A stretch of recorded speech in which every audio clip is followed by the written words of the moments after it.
Hey everybody, so it's my discussion for this week. I wanted to just talk a little bit about how this video will play out because I have a time limit of 15 minutes in order to upload on YouTube. So it'll probably come in different parts. I will, in this video, explain my answers to the questions as proposed by Rosemary. There's a lot to unpack here.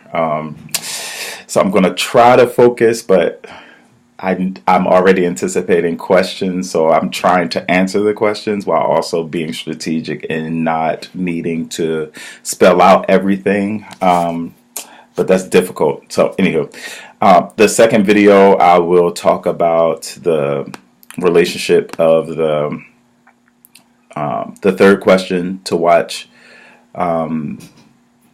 Richard's work and explain it in relationship to those questions. And then the third video, I just need to expand on my theories from my reading notes, just to reiterate and make clearer some of the points. I think it was clear, but Rosemary asked me some questions about them to explicitly name some of the things. So I'll do that in the third video, if not the second. Okay. So my answer to the first question, in terms of Goffman's assertion about fronts and three different roles. So I think the first role, as I see it, is the role of the budding scholar or the PhD student, is one role in which I'm taking it as more of a cynical kind of understanding. My take from Goffman in terms of cynicism is not the literal definition of cynical, but when you have to, let's say, like make a presentation on a subject in which you're not totally familiar or totally confident, which we do and will do during our residency on something like national objection, or for me, like the games text, and we haven't had enough time to really sit or process in our ways, but we still have to present the material with some sort of authority and not to let on our insecurities about it, or the fact that we just don't have enough context with it or time with it, is more of a cynical performance. And so I find that happens a lot in my interaction as a student, because generally, my way of learning is about the process of maturing the thought and giving it time, like a bottle of red wine. It needs time to mature, and then okay, the way I initially thought about it is changing or evolving or developing as I sit with it or as I hear people talk about it. And so in listening to Goffman, that's more of a cynical approach, is to make people believe about the authority, even if I don't believe in that authority myself, or even if I'm insecure about the same thing, or if it's not something that I personally have a conviction with, but can I stand and present it authoritatively without letting on. I think the second phase is like my tennis life, right?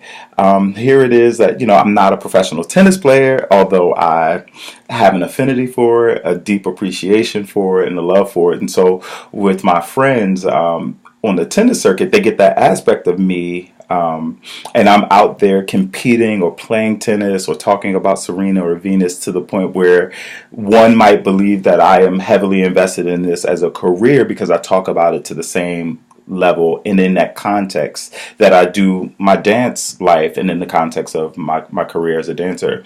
And although it's not true, it is still part of an aspect of me that is privileged to my tennis friends, that maybe isn't privileged to the dancers of Dance IQuail or the board members at Dance USA.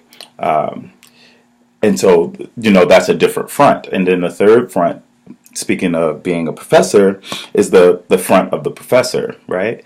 In front of my students, I am the expert of the knowledge in which I'm teaching. I planned and designed the courses. I believe in it wholeheartedly. I have rules and systems of evaluation and assessment that the students are learning or gathering from me or being evaluated by, and that's a sincere approach. I've studied this thing. I'm continuing to evolve it. I am mastering it, and I'm teaching from that standpoint of mastery, where the students are learning and growing. And and yeah, so those are three different fronts that I'm looking at, not necessarily one front in three stages. So I hope I answered that question correctly. Not the disbelief to, but if I wanted to look at the disbelief to the belief model, would be something like looking at one context of being a PhD student and maybe initially not having enough information to do choreographic analysis or ethnography from the standpoint of getting at something really deep and probative about the community or the people or the data from the work in our first choreographies of writing class, but after a while, having done it more methodologies and more practice with writing the papers, and over the course of now 7 semesters almost, now being able to understand how to present data and use data in order to write in such a way, is going from that disbelief, right? To belief idea, going from a cynical to sincere, where I might have had the best intentions in all of them, but maybe I didn't have the maturity or the skill, and maturity, not intellectual or emotional maturity, but the maturity in terms of skill development to stand and speak authoritatively on a subject that is a lived one or a overly researched one, which would cement my position as a scholar on that particular subject. I hope that it's clear. So 2 different methods of assessing the same thing: disbelief to belief being the latter, and 3 different fronts being the former. In terms of ritual, there's a bunch of ideas here, kind of in the same way.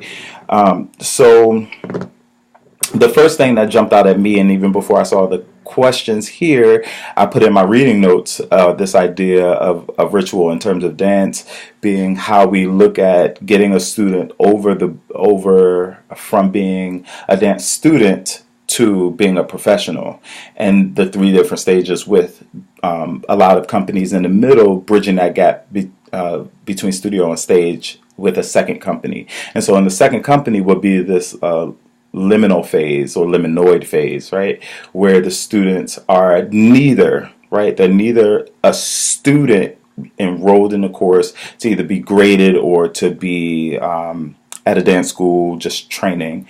And they're not a professional dancer in the sense that beyond being paid, because they may be paid in the second company, in a lot of contexts use payment as a form to judge whether someone is professional or not. But looking professionally in terms of the larger picture, like understanding concepts and being able to transform a choreographer's work ethic, experience working in this context, all of those things go into a different sort of understanding of what a professional is. The ability to be a clean and blank slate, having so much tools and information technically and about embodiment that then you can erase the person and allow the body to be a mechanism for someone else's ideas. So that would be this sort of reintegration phase at the professional level. But in order to get there from after being in the first phase in the student level, is this liminal stage of being in a second company where you have to learn the process of maybe this company needs you to learn the material from video and know all of the counts, know the libretto, know the plot and the storyline, come up with your own storyline, know the musicality, know all of these things, so that when we are getting into the room where we don't have enough time with the choreographer or you need to jump in because a dancer got injured, that the second company is that training ground for you to understand those processes, because in the first company it's real time, real action, and time is money. We don't really have time to sit and process things with you, especially if it's a long-standing rep. And so in that way, we see that bridge between student, second company member, and first company member being the dance analogy or the dance metaphor for Turner's process, right? I think that within the first company model, if we went away from education and went directly in performance production sort of model, I think there are a bunch of companies that have implemented this, the practice of having a core or apprentice member being the initiation into the company to the principal dancer being the same sort of process, right? Or if we look at like in the Ailey company, under Alvin, Mr. Ailey, he would have first year dancers or rookie dancers just do certain things in iconic works. Like in Revelations, the only thing they got to do was hold the river silk or do the processional in the beginning. And the more senior members would do more of the theatrical roles, like the umbrella, which signifies, from Tommy DeFrance's book, signifies all of these things about the culture. And so it would make sense that Mr. Ailey would have the young, and maybe not young in age, but young to the company, the rookie dancers, do the roles in the ballets that are for the young representative of young dancers, and the dancers who are older or more senior in the company, or have more of a stature with the audience, do more of the senior representative works. You know, the elder of the community, the deaconess of the church. And the same thing with Graham. The Graham company was the same thing. When you got in a company like in a work like Night Journey, where most of the works in the earlier Graham companies were based on Martha's own performance, then you did the works of the core, and then you had to work your way up to be a principal, or not even a principal, but to be a featured dancer, a soloist, to do the work of, you know, the maid in, or the maitre d', or what is it, matron of honor in Appalachian Spring, while Martha was doing the role of, you know, the bride next to Eric Hawkins. And so in that way, we see the same sort of phase of and see where liminality becomes important, because of course you want to be featured. It comes with more notoriety. It comes with more pay in some cases. And it comes with ego boosting as well. Like, no dancer really wants to be in the core. Like, a lot of dancers take jobs to be on stage, to be seen, not to hide, because there's no place to hide. And so this phase of liminality becomes important because it allows the dancer to develop all of these things, all of the skills, all of the emotion. It becomes the incubator or the cocoon by which they can blossom.